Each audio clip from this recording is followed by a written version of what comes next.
Bonjour à tous les trois. On va faire un petit tour de table. Vous allez vous présenter les uns les autres en nous donnant quelques éléments clés aussi sur vos organismes, branches respectives. On commence par vous, Bastien. Alors, bonjour à tous. Bastien Hervé Dupénois. Je suis responsable emploi formation au sein du LEM, qui est l'organisation professionnelle qui représente les entreprises du médicament au niveau national. On représente à peu près 260 entreprises qui représentent 97% du chiffre d'affaires du médicament sur le territoire français. Et le médicament en France, c'est à peu près 100 000 salariés qui sont directement employés dans nos laboratoires et à peu près 130 000 à l'échelle de la branche. On a tout un certain nombre d'autres acteurs qui répondent sur notre convention collective. Un exemple, Opco2i, qui est sur notre convention collective, mais on en a d'autres. Merci beaucoup. On poursuit le tour de table. Bonjour à tous. Ça va, ça marche? Oui. Donc, Stéphanie Verhaeg, je suis en charge au sein d'Opco2i d'appuyer les 32 branches professionnelles sur les enjeux. On en a parlé, on vient d'en parler sur la promotion et l'attractivité des métiers, sur les études et observations, c'est aussi un peu l'enjeu de la journée d'aujourd'hui, et sur la certification, et en parallèle d'appuyer la gouvernance d'Opco2i sur la mise en œuvre de sa feuille de route interindustrielle. Voilà. Merci beaucoup. Troisième interlocuteur. Et bonjour. Ça marche? Ça fonctionne. Ça fonctionne, très bien. Donc Christophe Aufort, directeur général du groupe AFORP. Donc le groupe AFORP, c'est un organisme de formation qui fait partie du pôle formation Île-de-France, sous la tutelle du GIM. Nous avons deux autres partenaires avec nous, le CEFIPA et Mecavenir. Donc nous sommes trois organismes de formation dans les métiers industriels et numériques. Donc, pour le groupe AFORP, on a 5 centres de formation. Donc, tout à l'heure, M. Larnay a parlé du hub de métier qui est situé à Tremblay en France, qui est un de nos sites de formation. Donc, nous avons 5 filières de formation, une filière une filière numérique, une filière énergie, donc des courants forts, courants faibles, une filière historique métallurgie, donc mécanique, usinage et chaudronnerie, une filière maintenance et robotique, et enfin une filière un peu particulière, mais à laquelle on est très attaché, qui est tertiaire industrielle, qui s'attache principalement aux écoles du management de l'UIMM et aussi à la formation de top management, ainsi que du TOEIC, du Voltaire, des certifications que nous faisons passer à nos jeunes pour améliorer leur employabilité. Voilà, donc nous avons, comme je l'ai dit, 1800 jeunes en alternance, 600 demandeurs d'emploi et à peu près 1500 personnes. Ça fait 4000 personnes en formation par an, tout public, donc dans les domaines de l'industrie et du numérique. Voilà, donc un gros organisme de formation. On va voir avec vous tout à l'heure comment vous intégrez les nouvelles compétences dans cette offre de formation qui est multiple à destination de publics assez diversifiés. On va commencer avec vous, Bastien Hervé Dupénois. Il y a des mutations profondes, on l'a vu tout à l'heure, qui impactent tous les métiers, les vôtres en particulier, requérant de nouvelles compétences, avec notamment dans votre branche un diagnostic dans votre secteur, un diagnostic de 9 technologies numériques qui impactent pas mal des compétences et du coup l'offre de formation à mettre en place. Alors peut-être, on ne va pas les citer les 9, mais quelques exemples de ces technologies et de la manière dont on peut les intégrer en modifiant les attendus de l'offre de formation. Alors effectivement, c'est une question qui est essentielle et je pense que tous les secteurs industriels et même tous les secteurs de l'économie sont concernés par cet enjeu du numérique. Effectivement, on a identifié des enjeux qui sont assez spécifiques aux industries de santé quand même. On a effectivement les impacts classiques du numérique sur nos métiers, mais on a aussi des enjeux qui sont très spécifiques à notre secteur d'activité. Le premier d'entre eux, c'est ce qu'on appelle les solutions multitechnologiques de santé, c'est-à-dire le fait de coupler un médicament avec une solution numérique pour améliorer l'adaptation d'un traitement à un patient. Typiquement, le smartphone qu'on va utiliser pour lire en temps réel le taux d'insuline pour un diabétique. Ça, c'est ce qu'on appelle une solution multitechnologique de santé, ce qui nous oblige, dans nos entreprises, à intégrer de nouvelles compétences, à intégrer des compétences qui sont issues du monde du numérique. Je reviendrai sur ce point-là juste après. On a d'autres compétences qui nous concernent.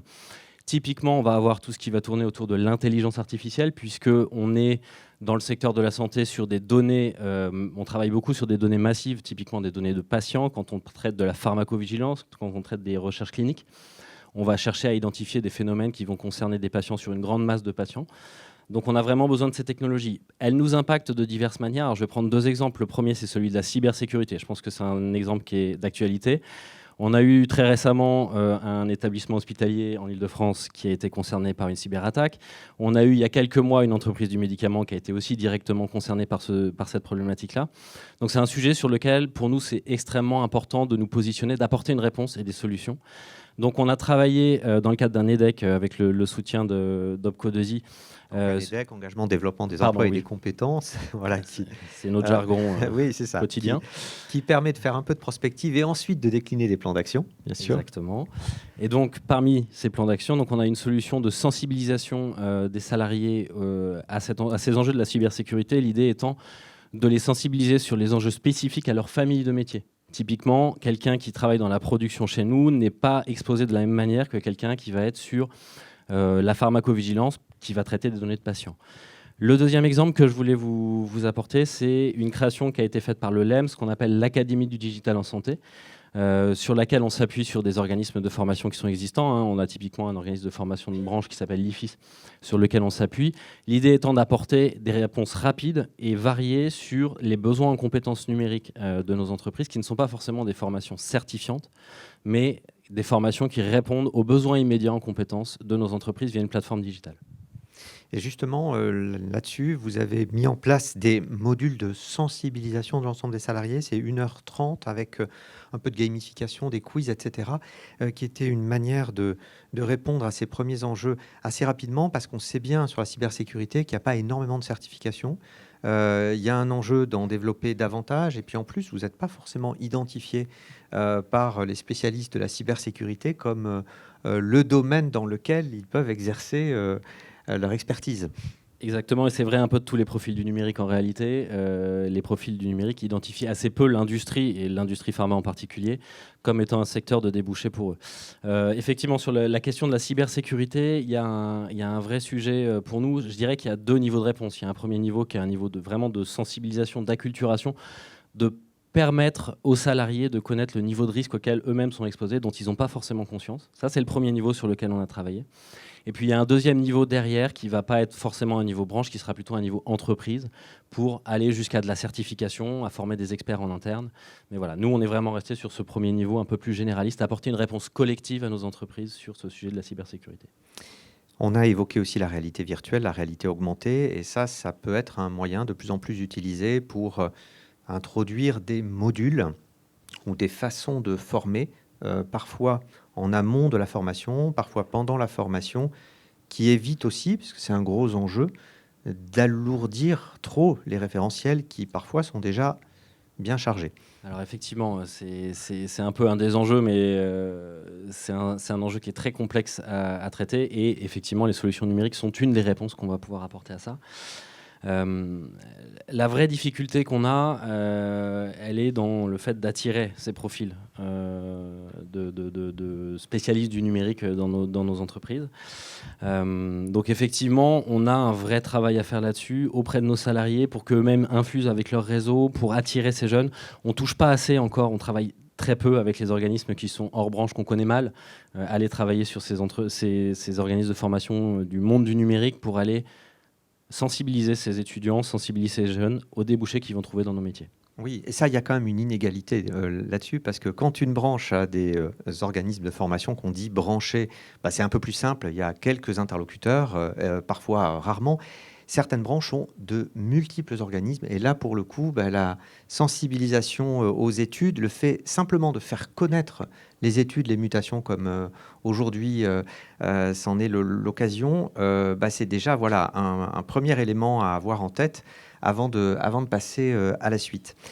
Christophe Aufort, de votre côté, alors, on a vu dans l'étude tout à l'heure que les formations étaient considérées comme globalement plutôt adaptées aux besoins, aux nouvelles compétences, plutôt, mais que il y avait encore quand même un enjeu d'intégrer certains modules, pas forcément de déposer beaucoup de nouvelles certifications, parce qu'en réalité, il n'y a pas tant de nouveaux métiers que ça. En revanche, il y a énormément de nouvelles compétences qui impactent quasiment tous les métiers. Quel regard vous portez, vous, sur ce constat de l'adaptation plus ou moins bonne des formations actuelles? Alors, avant de vous répondre, je voudrais rebondir sur ce qui vient d'être dit et confirmer, par exemple, que nous sommes, j'ai dit tout à l'heure que nous avions une filière du numérique. Nous avons des formations cybersécurité de haut niveau. Mais vous voyez, personne ne pense à nous puisqu'on est identifié métallurgie. Et donc, c'est un de nos enjeux, c'est d'arriver à se faire connaître dans le domaine de la cybersécurité. On a des partenariats avec la Sorbonne et Paris-Saclay. Et donc, on a des formations dans ce domaine. On a aussi, on y viendra tout à l'heure, on forme aussi des gens pour descendre, en fait, pour sécuriser les lignes de production et sécuriser l'usine. C'est-à-dire qu'on passe de l'IT tel qu'on le pense aujourd'hui, c'est-à-dire on sensibilise les salariés à ne pas mettre le mot de passe sous le clavier, pour résumer un peu, mais bon, voilà, en gros, c'est ça, je fais descendre la cybersécurité dans l'usine et je suis capable de la cybersécuriser.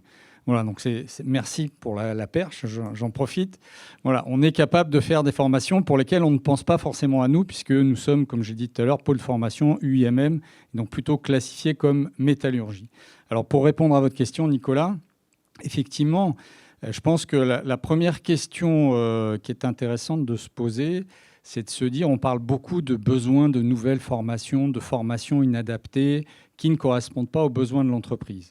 Alors l'étude est intéressante parce que je partage tout à fait cette étude, c'est-à-dire je pense que l'offre de formation aujourd'hui est quand même assez complète et qu'on peut trouver, si on regarde bien cette offre de formation, on peut trouver le besoin d'une entreprise, mais pour trouver le besoin d'une entreprise, ça commence déjà par le fait que l'entreprise soit capable de définir son besoin. Voilà, ça c'est un des premiers points sur lequel je voudrais quand même revenir. Et il faut l'aider. Oui, il faut que l'entreprise soit capable d'exprimer son besoin. Et donc là, on se rend compte que parfois, on a des difficultés pour comprendre, traduire ce que veut l'entreprise. Donc ça, c'est le premier point. Je pense qu'il y a certainement beaucoup de gens autour de la table qui sont capables d'aider ou de trouver des véhicules financiers ou des dispositifs, je ne sais pas, pour aider l'entreprise à définir son besoin. Et ça va être de plus en plus important dans les métiers à venir, qui sont de plus en plus, bien sûr, numériques et digitalisés. Donc ça c'est le premier point. Le deuxième point, dans l'offre de formation, je pense qu'elle est, comme ça a été souligné, elle est suffisamment bien développée. Là où on peut s'interroger, c'est sur la capacité d'y apporter des colorations, des modules particuliers. C'est-à-dire qu'on a une offre, par exemple, on parlait technicien de maintenance industrielle. Moi, je vois qu'on n'en forme pas assez. Donnez-moi 4 fois plus à former, je suis capable de les former. C'est que je ne trouve personne pour former des techniciens de maintenance industrielle. Ça, c'est la première chose. La deuxième chose, c'est qu'effectivement, il peut y avoir des besoins particuliers d'entreprise et nous sommes capables de développer, au fur et à mesure, en fonction du besoin, des modules particuliers pour répondre aux besoins de l'entreprise. Le problème derrière ça, c'est le financement. Je n'ai pas de véhicule financier qui me permet d'individualiser la formation de chacun, parce que sinon je ne m'en sors plus, puisque le business model qui a été mis en place nous demande d'individualiser tout en massifiant. Oui, c'est ça. Donc, y compris sur l'alternance d'ailleurs, où il y a un coût contrat, mais dès lors qu'on rajoute des modules, il faut que ça s'intègre dans le référentiel, et c'est des modules qu'il faut mettre en place, mais l'ingénierie n'est pas forcément rémunérée. Alors, l'un des moyens, on va dire, qui existe aussi, c'est d'aller vers un certain nombre d'appels à manifestation d'intérêt, d'appels d'offres, qui proposent d'aller sur de l'expérimentation en réfléchissant à des attendus un peu différents, à des réponses un peu différentes, qui ne passent pas forcément par une nouvelle certification en soi, mais qui passent plus par la logique de bloc de compétences. C'est ce que vous avez fait en répondant à 2 appels d'offres, appels à manifestation d'intérêt. Oui, alors le réseau de la métallurgie a répondu à un appel d'offres qui s'appelle Definum. Ça, c'est le premier. Après, je parlerai de compétences et métiers d'avenir. C'est un deuxième. Donc, on est bien conscient de ce besoin d'individualisation. Et là, en fait, le premier Definum, qui, pour la métallurgie, s'appellera Num for Skills, consiste à permettre de mieux comprendre les compétences qu'il y a à développer Et en fait, c'est d'arriver à trouver l'individualisation et de regrouper les individus qui ont besoin de développer certaines compétences pour avoir un effet de groupe et pour avoir un financement qui permet, grâce à cet effet de groupe, de trouver un équilibre pour les organismes de formation, parce qu'aujourd'hui, nous sommes des entrepreneurs de la formation. Quand je suis allé au ministère du Travail à l'époque où Madame Pénicaud, était là-bas, elle a lancé la fameuse campagne sur l'apprentissage. Elle nous a dit, vous êtes aujourd'hui des entrepreneurs de la formation. Donc ça veut dire qu'au-delà de former, il faut qu'on ait un équilibre économique. Et donc Num for Skills, c'est quoi? C'est la capacité à positionner des gens et grâce à des méthodes de positionnement développées pour comprendre un petit peu quelles sont leurs attentes et quels sont leurs besoins, et ensuite d'avoir aussi le besoin en compétences des entreprises. Donc il va falloir, comme j'ai dit tout à l'heure, les aider à mieux exprimer leurs besoins. Et une fois qu'on a mis tout ça dans le même panier, on arrive à sortir des groupes. Et là, ce qui est intéressant pour le business model, c'est qu'on va avoir des groupes de gens d'apprenants qui doivent développer des compétences, mais ça sera tout type d'apprenants. J'ai parlé tout à l'heure des demandeurs d'emploi, des salariés, des apprentis, des alternants. Donc là, c'est de dire de quelles compétences j'ai besoin, comment je les développe et comment je forme des groupes pour avoir cette solidité financière. Et donc, ça veut dire qu'on est en train de bouleverser un peu le modèle. C'est-à-dire que le formateur qu'on a même encore aujourd'hui dans nos centres de formation, et je n'ai pas honte de le dire parce que c'est vrai, sont encore dans « j'ai mon groupe, je connais mon groupe et je le suis toute l'année dans mon domaine ». Demain, ce n'est pas ça. Demain, c'est je suis formateur, je suis capable de développer des compétences chez les apprenants. Donc, je dis volontairement apprenants parce que le public est large. Et donc, je vais me retrouver peut-être tous les jours avec des sections différentes. Et donc, c'est grâce à l'intelligence artificielle qu'on va réussir, une fois qu'on aura fait tous les tests dont je parlais tout à l'heure, à former les groupes et à faire les plannings. Donc, on va s'appuyer sur la numérisation et l'intelligence artificielle pour arriver à transformer le modèle que nous avons aujourd'hui, qui est un modèle assez ancien, qui consiste toujours à avoir un formateur, une salle et une matière. Voilà, donc c'est par ça, et donc Num for Skills et Definum, c'est ça le défi de demain, c'est comment j'arrive à individualiser tout en regroupant des gens pour développer la même compétence dont les entreprises ont besoin. Et en plus, il va falloir que ça corresponde au référentiel de l'éducation nationale. Donc vous voyez que l'intelligence artificielle ne sera pas de trop pour résoudre tous ces problèmes. Ouais, avec c'est un projet très ambitieux, plusieurs milliers de briques qui sont visées et qui pourraient être proposées en amont d'une formation, éventuellement pendant, avec des classes mixtes, et même après, pour justement être dans des formats qui permettent que ce soit digeste, entre guillemets, pour l'apprenant. Mais avec une individualisation dont on a beaucoup brandi au départ en disant il faut individualiser, entrée-sortie permanente, et on voit que c'est facile à dire, c'est un peu plus compliqué à faire, effectivement. Stéphanie Verhaeghe, alors, plusieurs enjeux qui ont été évoqués autour de ces attendus un peu différents et ces manières de faire.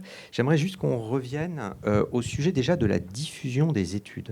Parce que quand on organise ce type de matinée, d'échange, de journée, on se rend compte que très souvent les acteurs historiques, ils ont l'habitude des outils, ils connaissent, etc. Mais il y a beaucoup de nouveaux entrants dans la formation et finalement qui ignorent les études, les outils qui sont proposés, qui ne savent pas forcément s'en servir, qui ne se servent pas de data visualisation, qui ne vont pas jusqu'à l'échelle parfois qui est proposée de la région, du département, voire du bassin d'emploi, et qui maîtrisent mal finalement les outils permettant de regarder déjà quelle est l'offre existante.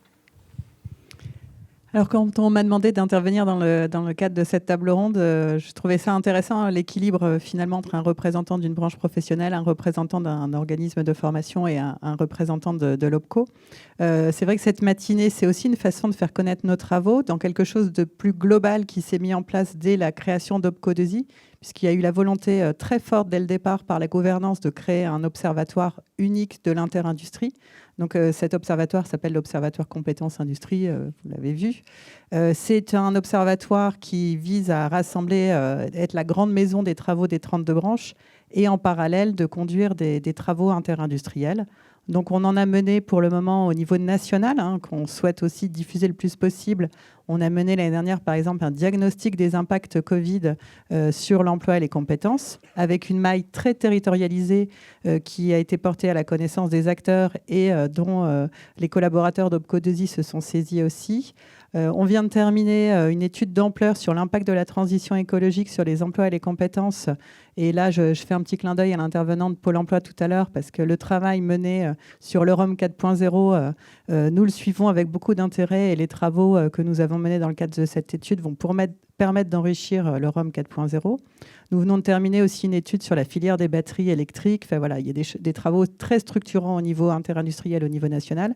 Et ce matin, ce qui nous rassemble, c'est une étude régionale. C'est aussi quelque chose que la gouvernance d'Opco2i souhaite porter, c'est-à-dire doter les régions, doter les acteurs des territoires de moyens d'observation, même si on a un observatoire national.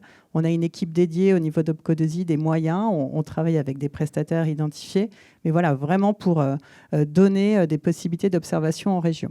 Alors c'est vrai que la question de la médiatisation, de la connaissance des travaux, c'est un vrai sujet, puisque souvent c'est la critique apportée aussi aux observatoires prospectifs des métiers et des qualifications. Ok, d'accord, ils ont fait une belle étude, mais elle n'est pas partagée. Donc ça, c'est Enfin, voilà, c'est vraiment un peu la marque de fabrique que l'on souhaite impulser depuis 2 ans. C'est comment on va s'assurer que ces travaux, cette connaissance soit portée à tous. Donc, on a travaillé sur des formats un peu plus innovants. Bon, là, il y a ce matin, il y a tout ce qu'on souhaite faire autour de la data visualisation. On travaille aussi sur un traitement éditorial des études, parce que souvent, c'est un rapport produit par un expert, et puis finalement, c'est peu communicable. Donc, c'est comment on rend ça intelligible, comment on le pousse. Ça peut être des vidéos, ça va être des podcasts, enfin voilà, ça va être plein de choses qui permettent finalement de porter à la connaissance ces travaux pour éviter que finalement d'autres refassent les mêmes travaux et perdent du temps. Et c'est, à mon avis, des outils de la connaissance vraiment sur lesquels les organismes de formation doivent se saisir, parce que typiquement, je parlais de notre étude sur l'impact de la transition écologique. On a créé un macro-référentiel de compétences sur lequel on a identifié les métiers les plus impactés, les compétences les plus impactées. On a fait la cartographie de l'offre de formation. Donc voilà, il y a vraiment des pans entiers de connaissances qui sont à faire connaître. Oui, avec des formats effectivement qui se renouvellent. Après, on a parfois des regroupements de professionnels sur certains sujets qui permettent de faire émerger une nouvelle offre. C'est le cas sur les industries de santé. Bastien avait du Pénoat avec un campus plus particulièrement fléché sur les biotechnologies qui permet d'adresser ce nouveau sujet. Alors, un mot sur ces biotechnologies avec des médicaments qui étaient jusque-là sur des principes chimiques et qui commencent à être de plus en plus de nature biologique et qui impliquent de revoir un certain nombre d'attendus et de revoir toutes les formations à l'aune de cette mutation-là. Alors effectivement, je vais essayer de faire court sur les biotech parce qu'il y a beaucoup à en dire. Pour vous expliquer simplement le principe, c'est un nouveau champ en fait, de développement de médicaments. Aujourd'hui, 40% des médicaments en développement sont des biomédicaments. Et pour nous, c'est un vrai enjeu parce que produire un biomédicament, ce n'est pas du tout la même chose que produire un médicament classique. Et je tiens à rassurer Gilles sur ce point, nous aurons toujours besoin de chimistes dans la pharma. Mais effectivement, on a un vrai enjeu là de faire monter en compétences, de créer la compétence finalement, parce que c'est vraiment un champ assez nouveau. Alors il y a des biotechnologies qui ont plus de 100 ans, les vaccins sont des biotechnologies, mais on a d'autres types de biotechnologies modernes qui apparaissent et qui sont ce qu'on appelle des thérapies innovantes en fait. Le vrai enjeu autour de ça, effectivement, c'est de faire monter rapidement en compétences un nombre important de salariés. On a des besoins en recrutement autour de 5000 salariés dans ce champ-là dans les 5 prochaines années. Donc on a vraiment un sujet avec des niveaux de formation qui sont assez différents. On aura beaucoup de besoin en matière de bioproduction, de technicien de bioproduction, qui est un profil assez nouveau où on a assez peu de formation, et d'autres profils très spécialisés dans toutes les autres familles de métiers. Donc on n'est pas sur des gélules, on n'est pas sur des lignes industrielles, on est sur de la production de techniques cellulaires, etc., qui est moins importante et qui a incité certains grands acteurs du secteur à mettre en place pour une acquisition rapide de compétences là-dessus, non pas de nouvelles certifications, parce qu'on sait que c'est long et en plus, en ce moment, c'est pas forcément facile d'avoir des validations, n'est-ce pas? Donc, vous êtes plutôt allé sur l'idée d'avoir des formations qualifiantes, pas nécessairement certifiantes. C'est ça, et c'est une initiative, c'est là aussi ce qui est hyper intéressant, c'est que c'est une initiative d'entreprise à la base qui ont créé ce qu'on appelle le campus digital biotech, donc qui est soutenu bien sûr par la branche, par OPCO2I, via des financements sur le montage de ce projet. L'objectif étant, encore une fois, de créer rapidement des contenus de formation pour faire monter en compétences des salariés. On a une offre en formation sur les biotech qui est existante, mais qui reste trop limité par rapport aux besoins que vont avoir nos industriels dans les prochaines années. Alors, c'est un virage qu'on prend, typiquement par rapport à l'apprentissage. On a un CFA, le CFA-LEM, on ne peut pas faire plus proche de nous, mais qui évidemment se positionne sur ce champ-là pour répondre aux besoins en compétences. Mais typiquement, sur la formation continue, aujourd'hui, on avait très peu de réponses. Et donc, c'est des industriels qui ont pris l'initiative de monter ce projet, de nous solliciter pour apporter rapidement une solution aux besoins en compétences via les outils numériques qui existent aujourd'hui. Alors on a vu nouvelles compétences numériques, nouvelles compétences liées aux biotechnologies, nouvelles compétences liées à la transition écologique. Là, c'est un peu plus émergent, le sujet est un peu plus devant vous. Ceci dit, il y a la nécessité, là encore, parce qu'il y a quand même pas mal d'impact sur un certain nombre de métiers, d'intégrer de nouvelles compétences dans les référentiels, déjà bien chargés, comme on l'a dit. Effectivement, alors on n'est pas forcément très très bon sur la transition écologique pour plusieurs raisons, et je vais tout de suite arrêter l'autoflagellation.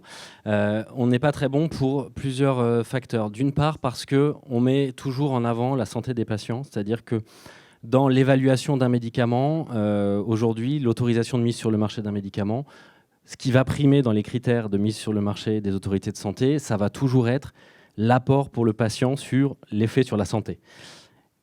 Aujourd'hui, les critères environnementaux ne rentrent pas dans les critères qui sont pris en compte par la NSM pour mettre un médicament sur le marché. L'Agence nationale de sécurité du médicament. Effectivement. Et typiquement aussi, deuxième exemple dans ce champ-là, c'est un hôpital quand il va faire un appel d'offres pour acheter des médicaments.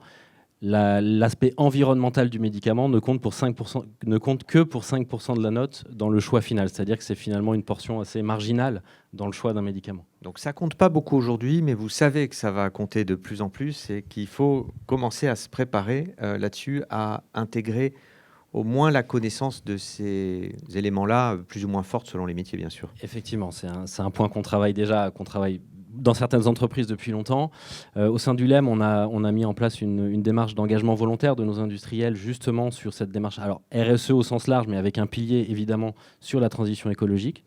Et puis on a un second volet là-dessus qui va être, je dirais, comment on va se positionner rapidement, comment on va répondre aux besoins en compétences, comment nos métiers vont se transformer. On a déjà fait cette première étape de diagnostic finalement, et c'est l'étude qu'évoquait tout à l'heure Stéphanie.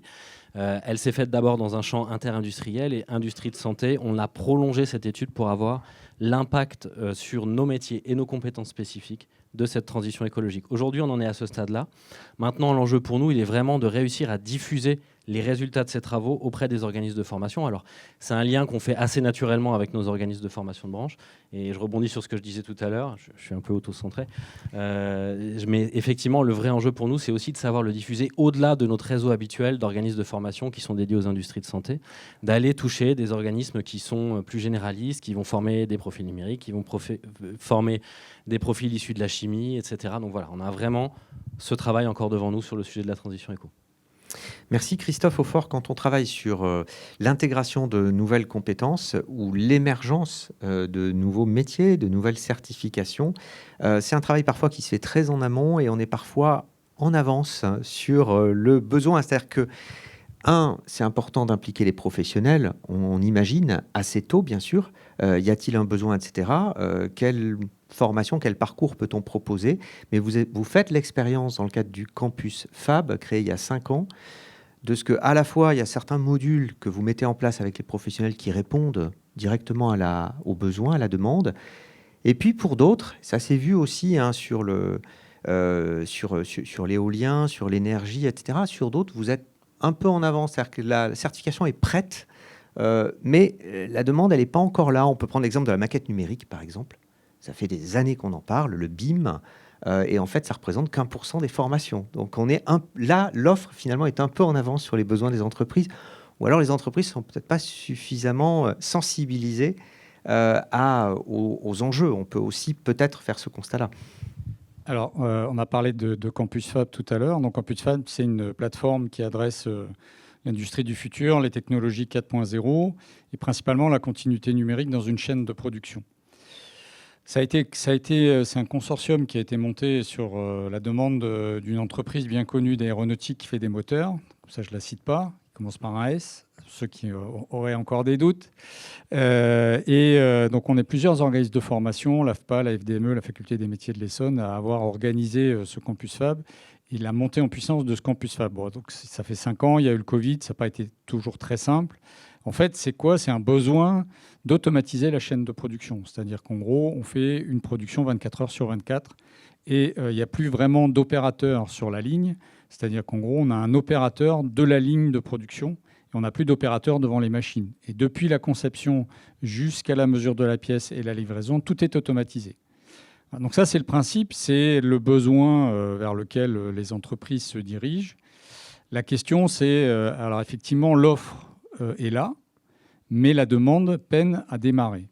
Alors, la demande peine à démarrer, pourquoi? Parce qu'en fait, je pense qu'il y a une acculturation, ou il y a du moins un besoin de prise de conscience des sous-traitants, notamment des grands prescripteurs, de l'aéronautique particulièrement, du besoin d'aller vers de la continuité numérique, parce qu'après, ils seront de toute façon déphasés avec la façon dont les grands prescripteurs vont produire et la façon dont ils vont attendre la production de leurs sous-traitants. Mais il faut, là encore une fois, il faut penser à l'accompagnement, vous en parliez Nicolas, à l'accompagnement de ces entreprises. Quand on fait visiter Campus Fab à une entreprise, un sous-traitant, on lui montre une machine qui vaut 1,2 million d'euros. Donc c'est une machine DMG Mori qui fait tout automatique. Bon, le problème, c'est que l'entrepreneur qui vient, son chiffre d'affaires, c'est 800 000 euros. Donc si on lui montre ça, pour lui, c'est inaccessible et il ne comprend pas. Et il ne comprend pas l'intérêt et surtout, il ne voit pas comment il va faire, même s'il va devoir le faire, comment il va faire pour arriver à cette technologie de continuité numérique. Donc là, on a déjà un premier élément, c'est comment j'accompagne l'entreprise, quel véhicule financier je peux trouver pour lui faire comprendre, aller dans son entreprise, individualiser, on en revient toujours à l'individualisation, individualiser le process, c'est-à-dire je vais dans l'entreprise, je regarde comment elle est organisée, je peux l'aider, je lui fais visiter Campus Fab après, je peux l'aider à monter en puissance. On a par exemple des jeunes qui sont formés en licence, on parlait tout à l'heure de licence pro qui manquait. On a une licence d'amélioration des procédés industriels 4.0. Donc on propose déjà des solutions aux entreprises. Mais on voit bien qu'il y a un décalage entre la compréhension de l'entrepreneur et comment il va pouvoir mettre en œuvre cette formation. Et ça, c'est vraiment un sujet sur lequel on travaille aujourd'hui. C'est comment je trouve des véhicules pour accompagner l'entrepreneur, pour lui faire comprendre la façon dont il va pouvoir se servir de Campus Fab. Moi, dans mon conseil d'administration, j'ai plusieurs industriels. Il y en a un qui est comme un gros industriel qui fait des vannes. Je lui ai dit, tiens, Hervé, viens visiter Campus Fab. Il a visité, il m'a dit, ton truc, c'est super, mais je ne sais pas quoi en faire. Voilà, donc on voit bien qu'il y a un décalage là aujourd'hui. Et il y a peut-être une solution et peut-être quelque chose qui va accélérer le processus, que je pense que de toute façon, il est inévitable. L'offre va forcément rencontrer la demande un jour. Et aujourd'hui, je pense que les problèmes énergétiques qu'on a, le coût de l'énergie, clairement l'automatisation, clairement la continuité numérique, pourraient répondre à ces difficultés du prix de l'énergie et de l'économie d'énergie. Donc ce sera peut-être un des leviers qui nous permettra de faire plus rapidement rencontrer l'offre avec la demande. Donc il y a de l'info collective à dispenser, il y a de l'accompagnement individuel et on peut penser d'ailleurs aux diagnostics RH qui peuvent être mobilisés dans ce cadre-là, qui sont cofinancés par les DRETS les OPCO et parfois les conseils régionaux qui permettent aux chefs d'entreprise, sur 3 à 6 journées de consultants étalés sur 2-3 mois, de pouvoir définir plus précisément leur stratégie. Et ça peut passer par des besoins de formation. C'est un outil qui fonctionne très bien quand on écoute les remontées, mais qui est encore méconnu et pas suffisamment utilisé effectivement par les entreprises. Dernier focus, Stéphanie Verhaeghe, sur le moyen d'adapter cette offre de formation. Alors, il y a un moyen sur le long terme qui est de modifier les référentiels à l'occasion de leur renouvellement. Et ça, c'est un travail que l'OPCO peut faire en appui des branches professionnelles, d'ailleurs sur lesquelles les OPCO sont de plus en plus sollicités. Et puis, il y a des moyens beaucoup plus à court terme avec de nouveaux dispositifs. Par exemple, le contrat de professionnalisation expérimentale ou l'AFEST, qui peuvent permettre, quand une offre de formation n'existe pas ou est insuffisante, de répondre rapidement à de nouveaux besoins. Je vais rebondir sur ce qui vient d'être dit aussi sur les diagnostics, parce que ça fait partie de notre offre de service. Donc quand je parlais de connaissances qui doit être déployée au niveau de l'ensemble des partenaires extérieurs, la particularité aussi de ce que l'on mène là depuis 2 ans, c'est aussi un observatoire au service de l'OPCO et permettant à l'OPCO de prendre sa réelle place en termes d'accompagnement des entreprises. Ce que je veux dire par là, c'est que les observations, tout ce qui est produit doit être porté à la connaissance des conseillers formation. On a quasiment 300 conseillers formation qui sont sur le terrain, au contact des entreprises, d'appréhender les contenus des travaux, les comprendre et pouvoir échanger avec leurs interlocuteurs au sein des entreprises sur autre chose que sur des dispositifs financiers, mais vraiment d'avoir un échange autour de la compétence, autour de la formation, mais autour de la compétence, et pouvoir de ce fait adapter, travailler sur des parcours de formation pour des réponses qui sont parfois attendues tout de suite. Donc c'est pour ça que la FEST, quand il n'y a pas d'organisme de formation, c'est une modalité pédagogique qui peut assez facilement se mettre en place. Donc le rôle vraiment du conseiller sur échanger autour de la problématique rencontrée par l'entreprise en ce moment, sur son marché, sur les compétences qui sont en train d'évoluer, sur les compétences dont il a besoin d'avoir une visibilité sur l'offre de formation autour de l'entreprise, elle est existante, elle n'est pas existante, comment on va finalement travailler sur de l'articulation de dispositifs, mais autour de la compétence, articuler par exemple de la préparation opérationnelle à l'emploi avec du contrat de professionnalisation sur mesure, sur lequel on va intégrer de la formation en situation de travail, de la formation externe, avec potentiellement une reconnaissance vers un bloc de compétences, vers un bout de certification. Voilà, c'est le type d'ingénierie sur lequel l'OPCO se positionne et a toute sa légitimité auprès des entreprises. Oui, avec un OPCO qui peut aider à élaborer ce référentiel, mais ça peut aussi mobiliser des organismes de formation sur une partie des briques de compétences de ce référentiel sur mesure. Exactement. L'idée, c'est de... on l'a dit tout à l'heure, il n'y a pas toujours adéquation entre offre et besoin. Donc, quand l'offre elle est existante, elle est visible, voilà, c'est très facile de faire l'intermédiation. Quand elle est inexistante ou elle est à compléter, c'est aussi de pouvoir articuler une offre de formation existante et aussi de plus en plus de la formation interne et notamment dans la transmission des savoir-faire de la formation en situation de travail. Merci pour tous ces éléments. Alors, réactions, rebonds, témoignages, questions dans la salle ? Qui est-ce qui veut prendre la parole? Monsieur qui avait le micro, c'est pour le faire passer ou c'est pour... D'accord.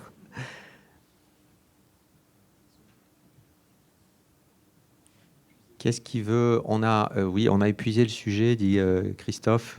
Bon, en tout cas, voilà, un certain nombre de pistes qui ont été évoquées. Alors peut-être en rebouclage de nos échanges, quelques pistes...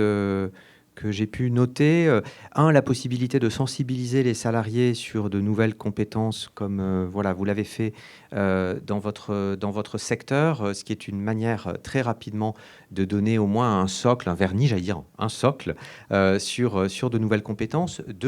Le renouvellement des formats pour présenter les études, les mutations, leurs impacts en fonction des publics qu'on cible, des formats qui passent aussi plus par des formats courts, des vidéos, etc., sortant du traditionnel rapport de 80 pages et de la synthèse de 15 pages, donc avec des formats qui sont plus faciles à digérer effectivement.